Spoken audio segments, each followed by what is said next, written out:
kan nilai selisih atau jumlah suatu perbandingan. Ya intinya pengen nyari nilai sebenarnya dari suatu perbandingan, tapi biasanya di sini ada hal yang diketahui di soalnya. Jadi kalau misalkan nggak ada yang diketahui di soal, itu kita nggak bisa nyari nilai aslinya. Jadi harus ada nilai yang diketahui di soalnya. Di sini ada dua metode juga, bisa menggunakan metode aljabar, juga bisa menggunakan metode yang di sini ya. Untuk metode aljabar, di sini kan kita punya contoh A banding B banding C sama dengan 8 banding 12 banding 15. Ini udah dikasih ya perbandingannya. A banding B banding C, 3 sekaligus. Berapa nilai C dikurangi A jika B tambah C sama dengan 81? Kalau metode aljabar, kita tuliskan dulu. Jadi ini kita tulis A banding B banding C sama dengan 8-nya kita kasih variabel baru ya. 8-nya kita kasih variabel baru, misalkan X. Jadi kita tulis 8X dibanding 12X dibanding 15X. Jadi seperti ini ya. Selanjutnya kita gunakan hal yang diketahui. Di sini yang diketahui adalah B tambah C sama dengan 81. B tambah C sama dengan 81. Nah, si B-nya kita ganti dengan 12X dan C-nya ganti dengan 15X. Kita jumlahkan 12X tambah 15X dapat berapa nih? 27X sama dengan 81. Nah, dari sini kita dapat nilai X-nya.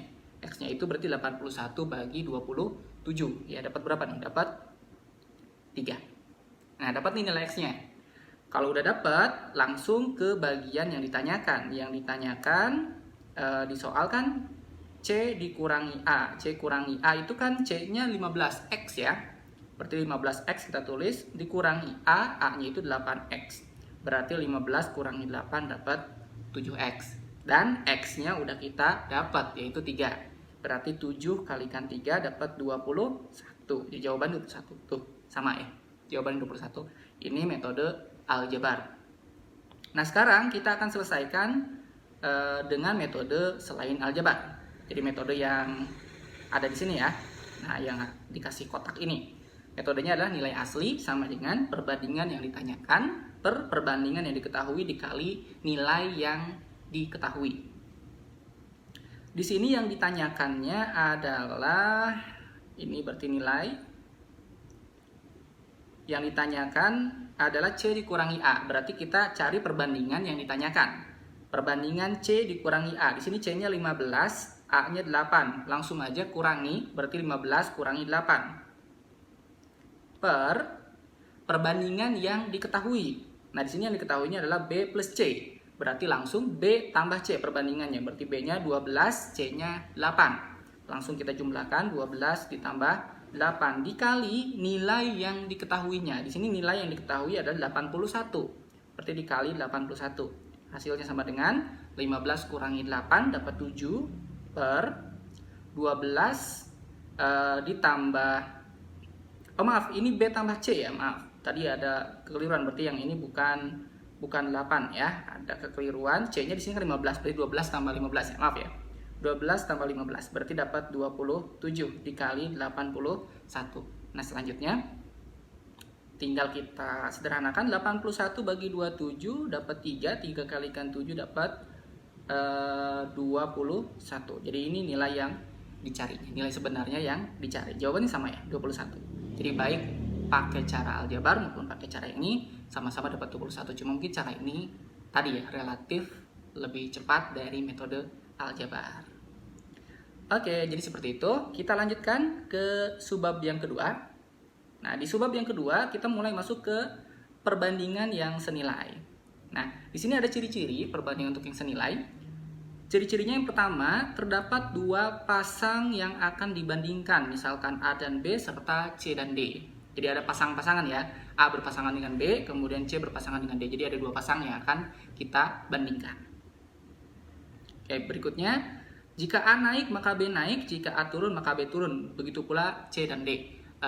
Jadi kalau menentukan dari soal cerita apakah ini perbandingannya berbalik nilai atau senilai, kita lihat Jika untuk yang satu pasang ya, untuk yang satu pasang misalkan di sini pasangannya kan A dan B.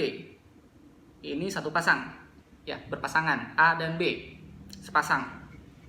Nah, untuk ciri perbandingan senilai, kalau nilai A-nya naik, maka nilai B-nya ikutan naik. Jadi sama-sama naik. Ya, sama-sama naik. Kalau nilai A-nya turun, maka nilai B pun ikut turun. Ya, jadi sama-sama. A naik, B naik. A turun, B turun. Ini cirinya. Dan rumusnya yang dipakai adalah bentuknya pembagian. Jadi kalau kita sudah menentukan, ini perbandingannya perbandingan berbalik nilai atau senilai, maka langsung ke rumus. Rumusnya untuk yang senilai itu dibagi. Jadi untuk yang satu pasangan ini, A dan B, maka rumusnya itu tinggal tulis A per B. A per B. Ya, tulis A per B sama dengan di sini C per D. Ya, pasangannya. Contoh, kita langsung melihat contoh soal. Di sini dibutuhkan 2 kg pakan ternak untuk 20 ekor ayam. Maka berapa banyak pakan ternak? Kok malah betapa ya? Maka berapa banyak pakan ternak yang dibutuhkan untuk 15 ekor ayam? Nah, di sini coba kita analisis dulu. Ada ayam dan ada banyak pakan ya. Kalau ayamnya kita tambah, otomatis pakannya akan bertambah juga ya. Ayamnya nambah, pakannya bertambah. Nggak mungkin kan kalau ayamnya nambah tapi banyaknya pakan berkurang, otomatis ayamnya kelaparan. Kelaparan bahkan mungkin beberapa mati gitu ya. Jadi ayamnya nambah, pakannya nambah. Kalau ayamnya turun, berarti pakannya juga ikut diturunkan. Karena kalau misalkan pakannya naik, otomatis ada beberapa pakan atau banyak pakan yang tidak terpakai. Ya. Nah, berarti ini ciri dari perbandingan yang senilai. Cara pengerjaannya lihat di sini pasangannya kan 2 kg dengan yang 10 ya, 2 kg dengan yang 10, maka kita tulis 2 per 10 sama dengan di sini harus sama ya. Kalau yang atas bagian yang kilogram, ini bagian yang ayam, maka untuk yang di sebelah kanan pun atau ruas kanan pun sama. Untuk yang ruas kanan pun sama, jadi atas bagian yang pakan, bawah bagian yang ayamnya. Di sini yang diketahui adalah yang bagian ayam per 15, pakannya kita misalkan X. Sini ya, 2 per 10 sama dengan X per 15. Kita kalikan 15-nya ke sini, istilahnya ya kali silang gini ya. 2 kalikan 15 dapat 30, sama dengan 10 kalikan X dapat 10X. 10-nya pindah ruas lagi, 30 bagi 10 dapat 3. Jadi banyak pakan yang dibutuhkan adalah 3 kg. Gitu ya, jelas ya, terkait perbandingan yang senilai. Jadi kalau A-nya naik, maka B-nya pun ikutan naik. Kalau A-nya turun, B-nya pun ikut turun. Itu ciri dari perbandingan yang senilai. Kita lanjut ke perbandingan berbalik nilai.